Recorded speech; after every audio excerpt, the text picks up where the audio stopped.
Ohio Indonesia. Tadi malam di sini bulan purnama. Ada banyak mitos tuh masalah bulan purnama. Ada yang bilang bulan purnama itu bikin orang gila. Nah terus di Eropa itu katanya motif bulan itu motif orang di bulan.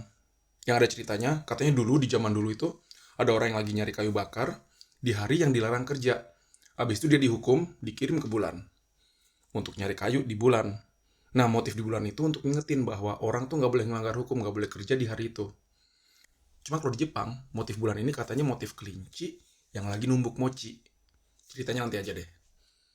Terus di negara Sakura juga nih, ada tradisi unik, yaitu naruh jeruk di atas mochi. Kayak gini nih. Tahu nggak? Jeruk itu sebenarnya lebih gede daripada bulan. Untuk diameter jelas, bulan lebih gede. Bulan punya sekitar 3.500 kilo dan jeruk cuma 5 atau 6 cm. Tapi ada cara lain yang untuk mengukur besar ini, yaitu diukur dengan perspektif kita, namanya ukuran sudut. Dari SD kita udah sering belajar masalah sudut ini, sudut siku-siku yang 90 derajat, segitiga yang total sudutnya ada 180 derajat. Tapi pas udah gede kita jarang nih pakai ukuran sudut ini. Terus apa tuh ukuran sudut? Jadi ukuran sudut itu tergantung dari jarak ketika kita ngeliat benda berdasarkan persepsi kita. Jeruk gedenya tetap sama, cuman kalau dilihat dari dekat dia kelihatan gede, kalau dilihat dari jauh jadi kelihatan kecil.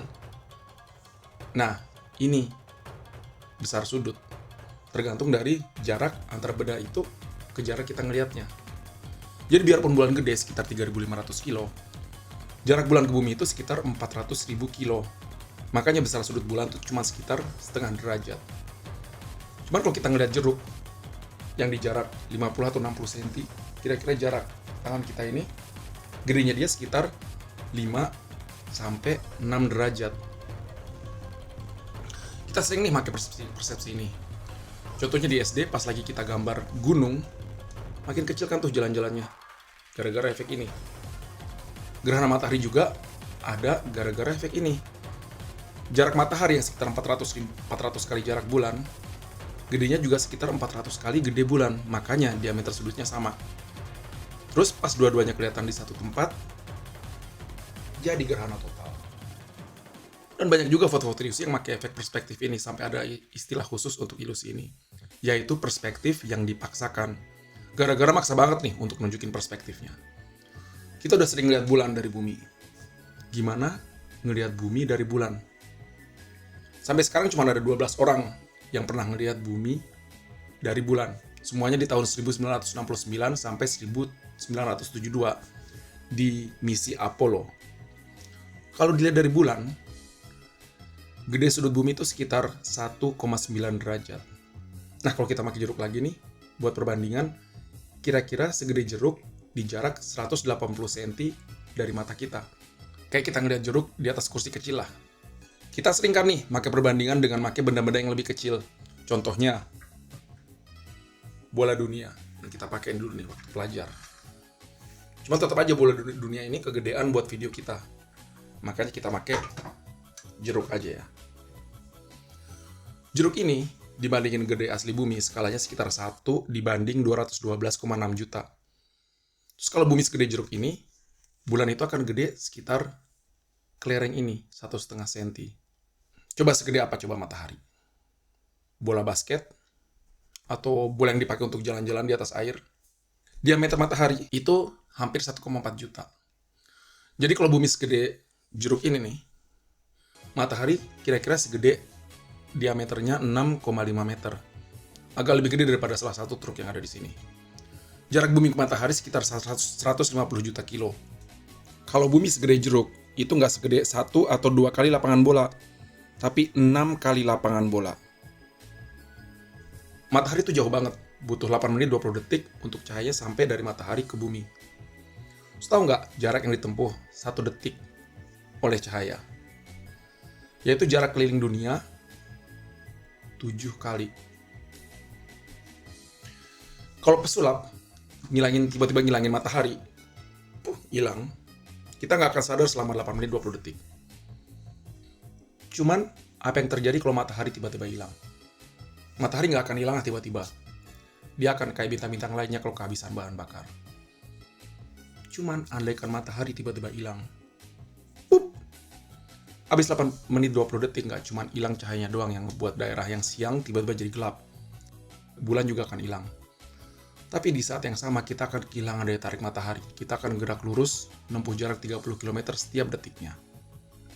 Dan karena matahari hilang, kita nggak dapat cahaya dari matahari dan nggak dapat kehangatan matahari. Suhu bumi akan terus turun. Namun andaikan kita meluncur ke arah yang benar tanpa menubruk benda-benda langit lainnya, habis 45.000 tahun, kita akan sampai di bintang terdekat dari tata surya kita, yaitu Alpha Centauri. Terus kalau kita benar-benar beruntung, kita bisa masuk lagi ke orbit mereka. Di jarak yang pas, kita bisa dapat suhu lagi yang pas yang bisa ngebuat air di bumi jadi cair lagi. Meskipun kemungkinannya untuk dapat keuntungan ini hampir bisa dibilang nggak ada. Tahu nggak berapa cepatnya 30 km per detik itu? Kereta peluru di Jepang, kecepatannya sekitar 300 km per jam, atau cuma 83 meter per detik. Pesawat terbang komersial, kecepatannya 250 meter per detik. Kecepatan suara hampir 343 meter per detik. Bahkan kecepatan peluru sniper yang paling cepat nih, cuman 2 km per detik. Peluru kalau andaikan ditembak ke atas, dia akan tetap balik lagi ke bumi. Soalnya dia lebih rendah dari kecepatan untuk lepas gravitasi, yaitu 11 km per detik.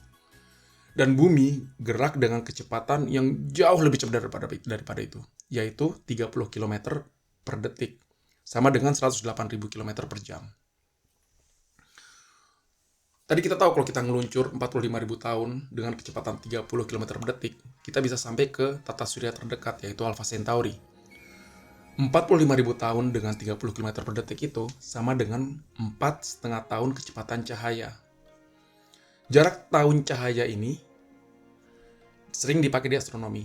Cuman sejauh apa tuh 1 tahun cahaya?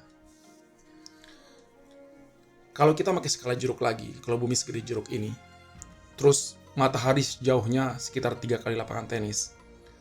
1 tahun cahaya itu jarak dari Papua ke Pulau Tanah Masa di Sumatera Utara. Yang nggak tahu Tanah Masa di mana tuh ada di sini.